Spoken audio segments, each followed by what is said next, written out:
Internet पर राहुल गांधी का नाम लो तो एक मीम्स की बाढ़ आ जाती है। कोई उन्हें जोकर कहता है, कोई उन्हें पप्पू कहता है, तो फिर कोई देश का सबसे बड़ा मजाक कहता है।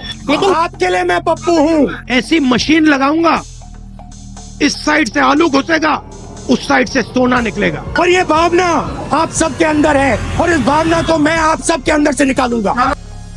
मजा आया। लेकिन क्या ये जो इमेज है ये सच है या फिर इस इमेज के पीछे एक ऐसा पॉलिटिशियन है जो कि वक्त से पहले मिसअंडरस्टूड कर लिया गया है? राहुल गांधी को मेन स्ट्रीम मीडिया ने और सोशल मीडिया ने एक अलग ही इमेज में ढाल दिया है। पप्पू शब्द को इतना ज्यादा इस्तेमाल किया गया है कि ये शब्द लोगों के दिमाग में घर कर गया है। लेकिन क्या आप जानते हैं कि इस शब्द का इस्तेमाल सबसे पहले किसने किया था? दरअसल इस मुद्दे की शुरुआत साल 2007 में बीजेपी की एक राजनीतिक रैली में हुई, जिसे कि मीडिया ने एक अलग ही लेवल पर एम्पलीफाई किया। पप्पू को हारने का डर लग रहा है, पप्पू को नहीं बनाएंगे। उस समय राहुल गांधी एक्टिव पॉलिटिक्स में नए आए थे और उनके पब्लिक स्पीचेस में कुछ ऑकवर्ड मोमेंट्स रहे। सत्याग्रह की बात करते थे। सत्याग्रह का मतलब सत्याग्रह का मतलब सत्ता के रास्ते को कभी मत छोड़ो, सॉरी सत्य के रास्ते को कभी मत छोड़ो। लेकिन जरा आप लोग सोचकर देखिए कि क्या कुछ पब्लिक स्पीचेस के ऑकवर्ड मोमेंट किसी की इंटेलिजेंस या फिर इंटेंशन को डिफाइन कर सकते हैं?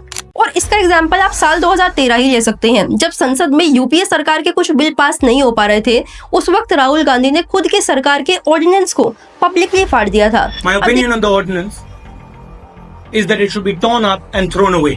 अब देखिए, ये मूव खुद की सरकार और खुद की पावर के फेवर में नहीं थी, ये उसके अगेंस्ट में थी, लेकिन अकाउंटेबिलिटी और करप्शन के फेवर में थी।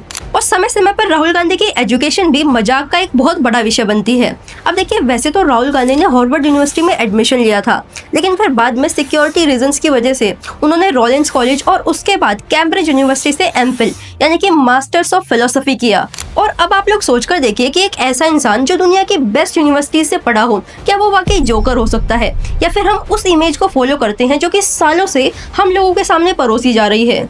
और आपको याद होगा ही साल 2017 का गुजरात चुनाव, जिसमें कि कांग्रेस ने बीजेपी को एक बहुत बड़ी टक्कर दी थी, और इस कैंपेन को खुद राहुल गांधी ने लीड किया था, जिसमें राहुल गांधी ने पहली बार टेंपल विजिट, कास्ट कैलकुलेशन और लोकल एंगेजमेंट जैसे पुराने तरीकों को मिक्स कर बीजेपी के टफ ग्राउंड पर बीजेपी को टक्कर दी थी।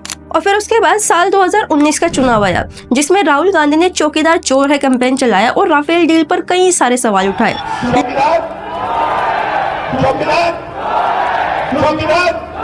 लेकिन इस बार राहुल गांधी अपनी इस स्ट्रेटेजी में हार जाते हैं।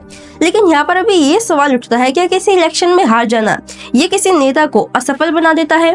देखिए, किसी भी लीडरशिप को जज करने का सही तरीका किसी इलेक्शन में हार या जीत नहीं होती है, बल्कि उस लीडर की जो विजनरी सोच है वो होती है। देखिए, आज के समय में पॉलिटिक्स में ऑप्टिक्स और ब्रांडिंग बहुत ज्यादा मैटर करती है। एक तरफ मोदी जी है, जिनकी जो ब्रांडिंग है ये 56 इंच का सीना वाली है, जो कि बहुत ही ज्यादा पावरफुल और डिसेसिव है।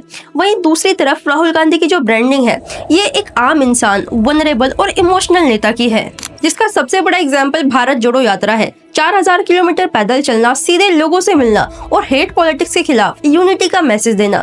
आप कन्याकुमारी से कश्मीर तक ये यात्रा चलेगी। जैसे अभी देखो बारिश आ रही है, बारिश ने इस यात्रा को नहीं रोका, गर्मी, तूफान, ठंड इस यात्रा को नहीं रोकने वाली। आप लोग सोचकर देखिए, क्या कोई जोकर वाकई ऐसा कर सकता है? देखिए, अगर सोशल मीडिया पर हम किसी भी इंसान या नेता को मीम्स के थ्रू जज करेंगे तो शायद हम किसी इंसान या फिर नेता को सही से पहचान ही नहीं पाएंगे, और राहुल गांधी इसका सबसे बड़ा एग्जाम्पल है।